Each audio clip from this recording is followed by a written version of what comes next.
Sleep is a huge problem for parents. Matter of fact, Baby Center did a survey showing that it's the #1 complaint parents have, exhaustion, even more than not having enough money.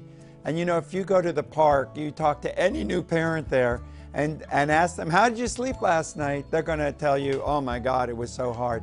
It's really something that parents suffer with. And it's not even just a joke. It turns out that sleep deprivation leads to all sorts of serious health problems: illness, depression, marital conflict, unsafe sleep practices. People sneak their babies in bed in unsafe ways, and even obesity. It's hard to lose your baby weight when you're sleep deprived. Even if you're eating well, your hormonal balance changes so that you tend to keep your weight on. So all of those things contribute to really ill health related to poor sleep.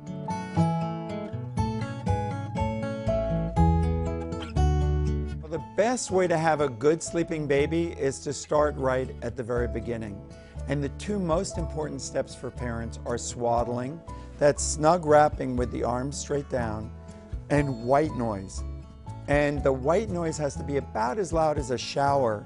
And you play it all naps and all nights, and of course you can play it when they're crying too, because it helps to reduce crying.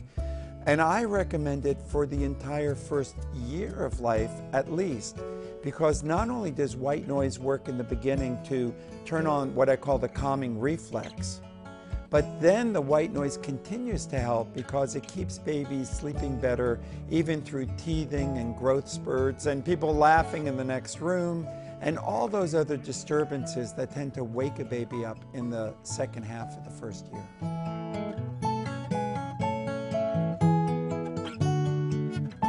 Imagine this, if you had a crying baby in your hands and you want to shush them to quiet them.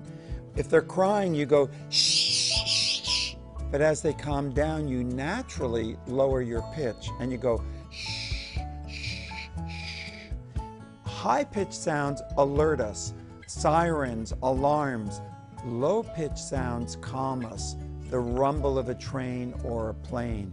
So to calm a screaming baby, that's why we say to turn on a vacuum cleaner or a hair dryer, because they're very high-pitched sounds.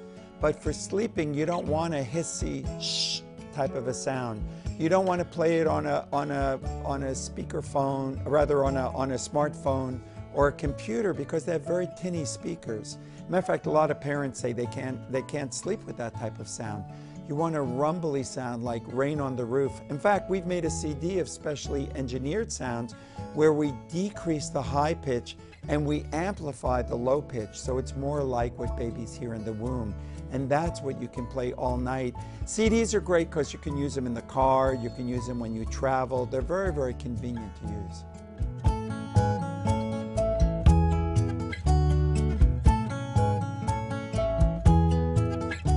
All of us have sleep cycles. We go into deep sleep and light sleep like this.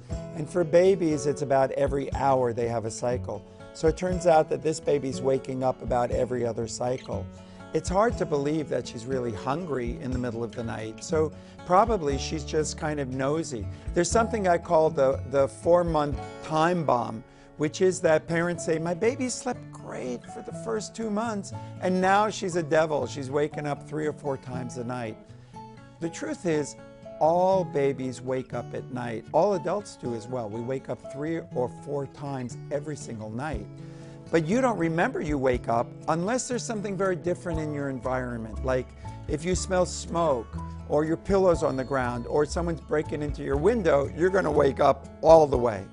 With babies, if you put them down in bed asleep, so they're asleep in your arms, you just slide them in bed. When they wake up in the middle of the night, suddenly, whoa, it's a big change, mom's not there. And that tends to make them get upset and call for you. The nice thing about white noise, especially you start it early, but you can start it at 4 months too, is that the white noise becomes like a teddy bear of sound. When they wake up in the middle of the night, they hear that familiar sound which was there when they went to sleep. And so it feels more natural to them. It feels more familiar, much easier for them to fall asleep, even if mom isn't there.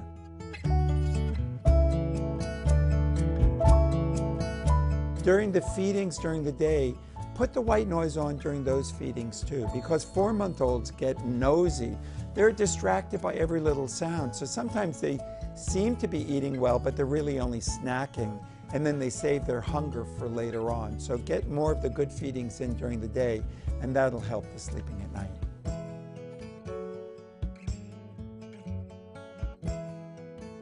Now, we did a survey with Baby Center and found 1/3 of the kids 1 year and older are waking up during the night, or they're fighting sleep. That's really the biggest problem that happens. And so, and that's why I made the book for the first 5 years, because even if your kid does well in the first year of life, doesn't mean that they're not going to have problems later on. So one of the things, of course, still the white noise is a good tool, and starting sleep before bedtime. So put the white noise on an hour before bedtime and start dimming the lights an hour before bedtime, because to go from bright lights or computer screens to total darkness is really strange for little kids. And then finally, make a Betty Bye book. Make a book with pictures of you brushing her teeth and putting on the pajamas and reading stories and going to bed. And start that, practice with that during the day, so that she can anticipate what each step is of the nighttime routine, so that it's more familiar for her, so she's less likely to resist it. There are many, many more ideas that are in the book that I can't go into now, but you'll read a whole big section about that in the new book.